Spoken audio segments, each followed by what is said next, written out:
So, when you think about the tech that really won World War II, what comes to mind? Right? It's usually the cool stuff, fighter planes, massive bombers, maybe even the atomic bomb. But what if I told you one of the most critical pieces of the puzzle was something, well, a lot less glamorous? Let's dive into a really surprising, unsung hero of the war. And to get to the bottom of this, we're going to start with a question, straight from the top. The Supreme Allied Commander himself, Dwight D. Eisenhower. He had this famous list. 4 key pieces of technology he said were crucial for the Allied victory. Go on, take a second. What do you think would make his list? All right, let's see how you did. First up, you've got the bazooka, basically a personal cannon for every infantryman. Then there's the Jeep, that incredible little vehicle that could go absolutely anywhere and do just about anything. And of course, the big one, the war-ending atomic bomb. 3 huge, game-changing weapons. But what in the world was the 4th? Yep, you're seeing that right. The C-47 Skytrain, a transport plane, not a fighter, not a bomber, just an unarmed, kinda clunky workhorse.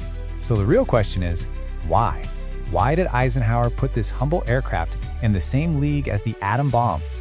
Okay, to really understand its importance, we gotta get to know the plane itself. See, it wasn't designed for combat at all, but somehow it ended up right there on the front lines in every single theater of the war. And what's really fascinating is where this thing came from.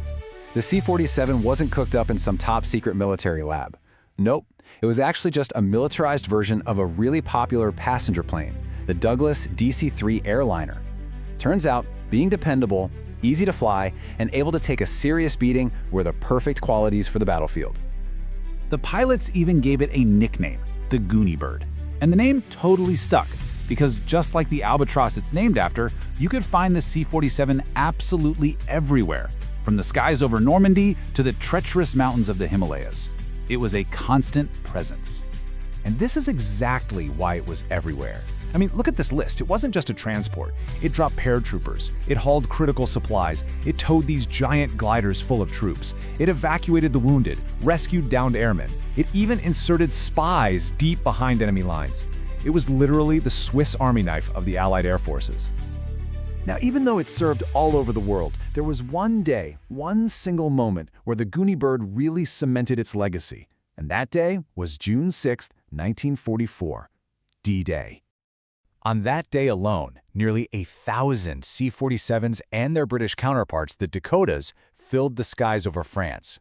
I mean, just picture it, a massive armada of transport planes, and they were tasked with carrying the very tip of the spear for the entire Allied invasion. And just think about the actual timeline of the invasion. Before the huge bomber raids, before the battleships opened fire, and long before a single soldier stormed the beaches, the C-47s were already there, in the pitch black of night, dropping thousands of paratroopers behind enemy lines to grab key roads and bridges. They weren't just part of the invasion, they started it. But D-Day, as huge as it was just one chapter in this plane's story. The C-47's impact was truly global. It was a lifeline to Allied forces in some of their most desperate moments, all across the world. Remember the Battle of the Bulge? When the 101st Airborne was totally cut off and surrounded at Bastogne? Well, it was the C-47s that flew through terrible weather and heavy anti-aircraft fire to drop the food, ammunition, and medical supplies that allowed them to hold on. Then you go over to the Pacific, and the C-47 pulls off one of the greatest logistical feats of the entire war, flying supplies from India to China over this incredibly dangerous stretch of the Himalayas they called the Hump. Get this, a staggering 80% of all supplies that kept China in the fight were delivered by these planes. Just incredible. It also spearheaded the liberation of Burma.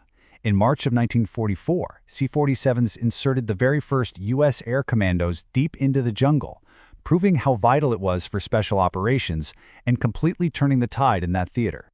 And for the final push into Germany, check out these numbers from the Rhine River crossing. They're just unbelievable. In a single operation, the C-47 fleet moved basically an entire army by air, almost 15,000 troops, nearly 700 vehicles, and over 100 cannons. It was logistics on a scale that's hard to even wrap your head around.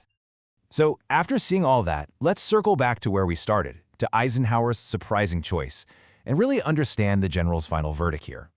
And this, right here, this is the heart of it. The C-47's real power wasn't in blowing things up.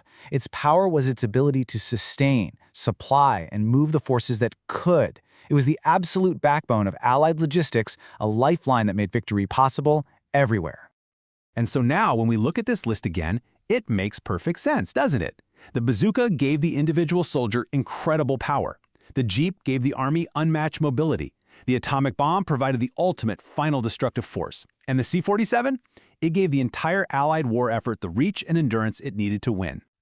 So that kind of leaves us with one last thought. You know, every complex system, whether it's a military campaign or our global economy, relies on this kind of unglamorous workhorse technology. It really makes you wonder, right? What are the C-47s of today?